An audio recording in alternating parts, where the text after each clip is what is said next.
मेरे बच्चों अस्सलाम वालेकुम। एक्सरसाइज 1.1 के जो लास्ट क्वेश्चन है, क्वेश्चन नंबर 5, इसके अंदर हम पहले कर चुके हैं। आपको पहले के डिस्क्रिप्शन में मौजूद है। क्वेश्चन नंबर 1, 2, 3, 4 मैंने कम्प्लीटली सॉल्व किए हैं। उन्हीं में ये सवाल दिए हैं कि इंटर कन्वर्जन है फ्रैक्शन, परसेंटेज और डेसिमल के। अगर आपके समझ में आ गए हैं तो आपको ये आना चाहिए, नहीं तो एक दफ़ा फिर हम कर देते हैं और आपको इंटर कन्वर्जन करना सिखाएंगे कि किस तरह से हमने किए थे, ताकि आपकी जो इंटर कन्वर्जन है वो अच्छी तरह आपके समझ में आ जाए। प्यारे बच्चों, इसका जो पार्ट 1 तो कंप्लीट है, यहाँ तीनों मौजूद हैं। पार्ट 2 में आपको फ्रैक्शन फॉर्म में दिया है और डेसिमल फॉर्म में भी गिवन है। इसे हमने परसेंटेज फॉर्म में कन्वर्ट करना है। देखो बहुत ही आसान है।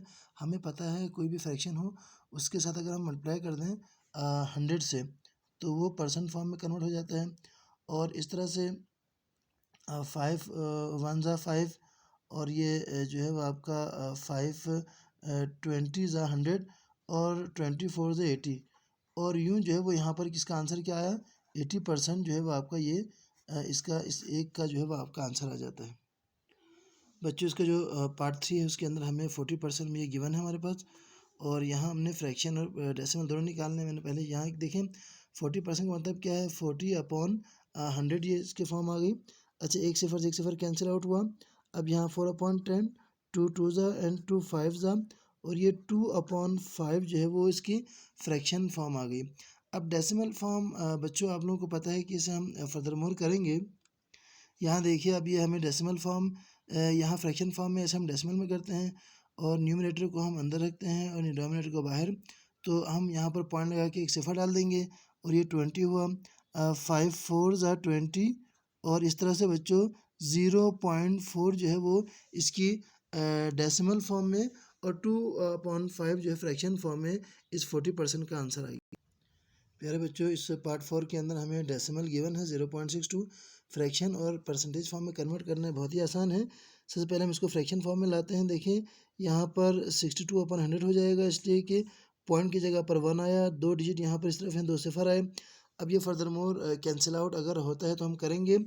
और 31 2 ज़ा और 52 ज़ा, और इस तरह से 31/50 जो है वो इसकी फ्रैक्शन फॉर्म में आंसर आ गई। लेकिन यहाँ पर जो आपको जो परसेंट फॉर्म में आंसर लाने के लिए आपको पता है हम क्या करेंगे, 31/50 को मल्टीप्लाई बाय 100 कर देंगे। 100 किया करने के बाद 51 ज़ा 50, 52 ज़ा, और इस तरह से ये 62% इसके जो है वो आपका परसेंटेज फॉर्म में ये इसका आंसर आ गया। इस तरह से हमने एक डेसिमल को फ्रैक्शन और परसेंटेज में पहले कर चुके हैं, दोबारा से हमने आपको बता दिए।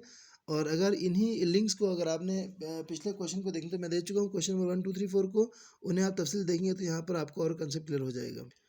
बच्चों, इसी क्वेश्चन नंबर 5 का जो लास्ट पार्ट है, इसका जो पार्ट 5 है, पार्ट 5 बहुत ही आसान है। इसके अंदर हमें परसेंटेज फॉर्म में गिवन है, फ्रैक्शन और डेसिमल में हमने कन्वर्ट करना है, बहुत ही आसान बच्चों। पहले हम इसे फ्रैक्शन फॉर्म में कन्वर्ट करते हैं।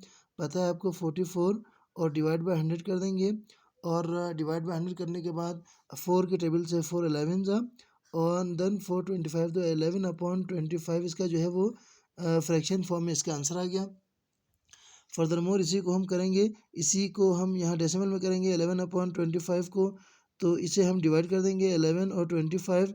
और फर्दर मोर इसे हम जब करेंगे तो यहाँ पर हम एक पॉइंट लगा के यहाँ सिफर लगा देंगे, और होगा क्या, 11 4 ज़ा वो 25 4 ज़ा 100, और ये फिर 10 बचा, एक सिफर डालें क्योंकि पॉइंट के बाद आप एक सिफर लगा सकते हैं।